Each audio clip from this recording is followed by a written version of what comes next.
ಬೇಕನಪ್ಪ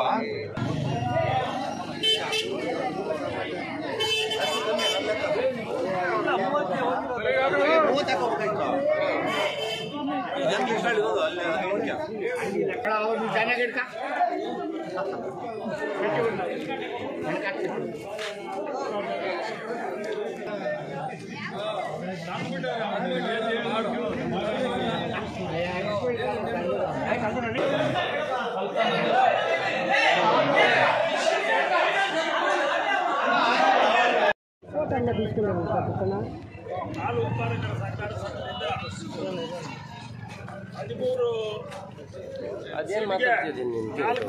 4 ಜನ ಅವಿರೋಧವಾಗಿ ಆಯ್ಕೆ ಆಗಿರ್ತಾರೆ.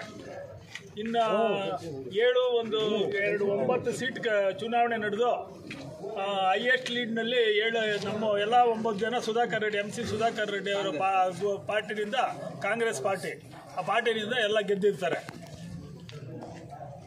ಓಕೆ, ಸಂಘನ ಯಾವ ರೀತಿಯಲ್ಲಿ ಕೊಂಡೊಯ್ತೀರಿ? ಸಂಘನ ಯಾವ ರೀತಿಯಲ್ಲಿ ಅಭಿವೃದ್ಧಿ ಯಾರೇ ಬಂದರೂ ಕೂಡ ಅಭಿವೃದ್ಧಿನಲ್ಲೇ ಐತೆ ಸಂಘನ. ಇನ್ನು ಹೆಚ್ಚಿನ ರೀತಿಯಲ್ಲಿ ಇರ್ತಕ್ಕಂಥವರು ನಡೆಸ್ಕೊಂಡು ಹೋಗೋದಕ್ಕೆ ಅವ್ರಿಗೆ ನಾವು ಸೂಚಿಸ್ತಾ ಇದ್ದೀರಿ ಈ ಟೈಮ್ನಲ್ಲಿ, ಈ ವೇಳೆಯಲ್ಲಿ. ಒಳ್ಳೆ ಸೊಸೈಟಿ ಒಳ್ಳೆ ಹೆಸರಿನಲ್ಲಿ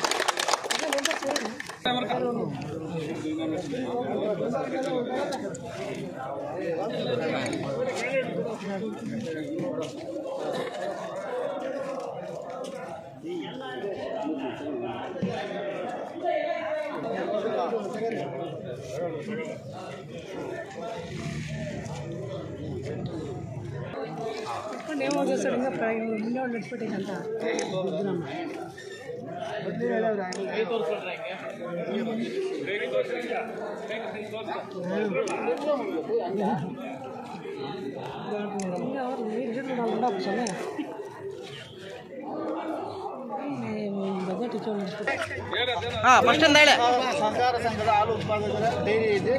ನಾವು ಎಲೆಕ್ಷನ್ ಕಂಟೆಸ್ಟ್ಗೆ 4 ಅಪ್ಲಿಕೇಶನ್ ಇನಾಮಿನೇಷನ್ ನಾವು ಗೆದ್ದಿದ್ದೀವಿ. ಇನ್ನು ಉಳಿದಂಥ 9 ಸೀಟ್ಗೆ ನಾವು ಎಲೆಕ್ಷನ್ಗೆ ಕಂಟೆಸ್ಟ್ ಮಾಡಿದ್ದೀವಿ. ನಾವು 9ರಲ್ಲಿ 9 ನಾವು ಕಾಂಗ್ರೆಸ್ ಸುಧಾಕರ್ ಪಾರ್ಟಿಯವರು ಭರ್ಜರಿ ಜಯವನ್ನು ಸಾಧಿಸಿದ್ವಿ. ಟೋಟಲಿ 13 ಸೀಟ್ಗೆ 13 ಜನ ನಾವು ಸುಧಾಕರ್ ಪಾರ್ಟಿಯವರು ಗೆದ್ದಿದ್ದೀವಿ. ದೊಡ್ಡವರ ಸಮ್ಮುಖದಲ್ಲಿ ಈ ಸೊಸೈಟಿಯನ್ನು ನಾವು ಅವರ ಮಾರ್ಗದರ್ಶನದಲ್ಲಿ ನಾವು ಉಳಿಸ್ಕೊಂಡು ಅಭಿವೃದ್ಧಿಯತ್ತ ನಾವು ತಗೊಂಡು ಹೋಗ್ತೀವಿ ಅಂತ ಹೇಳ್ತಾ ದೊಡ್ಡವ್ರಿಗೂ ಅಭಿನಂದನೆ ಸಲ್ಲಿಸ್ತಾ ಹಾಲು ಉತ್ಪಾದಕರ ಸಹಕಾರ ಸಂಘದಲ್ಲಿ ನಾನು ಮೊದಲು 20 ವರ್ಷ ಅಧ್ಯಕ್ಷನಾಗಿದ್ದೆ. 25,000 ಲಾಭನ್ನ ಇವತ್ತು ಸುಮಾರು ನಮ್ಮ ಥರನೇ ಡಿಪಾಸಿಟೇ 18 ಲಕ್ಷ 60 ಲಕ್ಷ ನಮ್ಮ ಹತ್ರ ಡಿಪಾಸಿಟ್ ಇದೆ. ಆ ಮಟ್ಟದಲ್ಲಿ ನಾವು ಏನು ಬೆಳೆಸ್ಕೊಂಡು ಹೋಗಿದ್ದೀನಿ ಅದನ್ನು ಬಂದಿರ್ತಕ್ಕಂಥವ್ರು ಎಲ್ಲರೂ ಅದೇ ಥರನೇ ಬೆಳೆಸ್ಕೊಂಡು ಹೋದ್ರು. ಯಾವುದೇ ರಾಜಕೀಯ ಬೇರೆ ಭೇದ ಭಾವಗಳಿಲ್ದಿರ ಅಲ್ಲಿ ಸೊಸೈಟಿನ ಅಷ್ಟು ಮುಂದುವರಿಸ್ಕೊಂಡು ಹೋಗಿದ್ದಾರೆ. ಅದಕ್ಕೂ ನಾನು ಅವ್ರಿಗೂ ಥ್ಯಾಂಕ್ಸ್ ಹೇಳ್ತೀನಿ. ನಮ್ಮನ್ನು ನಾವು ಕೊಟ್ಟಿರ್ತಕ್ಕಂಥ ಇದನ್ನು ಅವರು ಅದನ್ನು ಬೆಲೆ ಉಳಿಸ್ಕೊಂಡು ಆ ಸೊಸೈಟಿನ ಮುಂದುವರಿಸಿದ್ದಾರೆ. ಮತ್ತು ಈಗ ನಮ್ಮ ಸುಧಾಕರ್ ರೆಡ್ಡಿ ಪಾರ್ಟಿಯವರಿಂದ ನಮ್ಮದು ಎಲ್ಲ 4 ಇನಾಮಿನೇಷನ್ ಆಗಿದೆ. ಇದು 9 ಈಗ ಚುನಾವಣೆಯಲ್ಲಿ ಗೆದ್ದಿದೆ. ಅದು ಅದ್ಭುತವಾಗಿ ಗೆದ್ದಿದೆ. ಅದರಲ್ಲಿ ಎಲ್ಲನೂ ಅವ್ರಿಗೆ 30-20 ಓಟ್ ಬಂದರೆ ನಮ್ಮ 72-82 ಗಂಟೆ ಓಟ್ ಗೆದ್ದಿದೆ. ಅದರಲ್ಲಿ ಇನ್ವ್ಯಾಲಿಡು ಜಾಸ್ತಿ ಆಗಿಬಿಟ್ಟಿದೆ.